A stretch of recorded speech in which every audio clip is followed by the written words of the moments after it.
Não Sai da Moda, parte 6, Leonardo.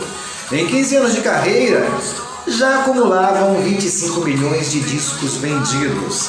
Em 95, a dupla se uniu a Chitãozinho e Chororó, Zezé de Camargo e Luciano para apresentar um dos programas de maior sucessos da TV brasileira, o Amigos, que surgiu na programação como especial de fim de ano e que, posteriormente, devido à grande audiência, começou a ser transmitido semanalmente na grade da emissora.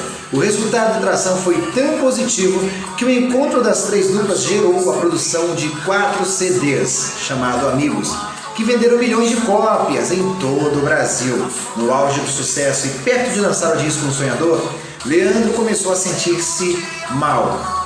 E, após muita luta mesmo, não resistiu e acabou acontecendo uma coisa trágica, que foi o falecimento do cantor. Você sabia que Leonardo teve que prosseguir com os shows, mesmo nesse momento difícil de dor?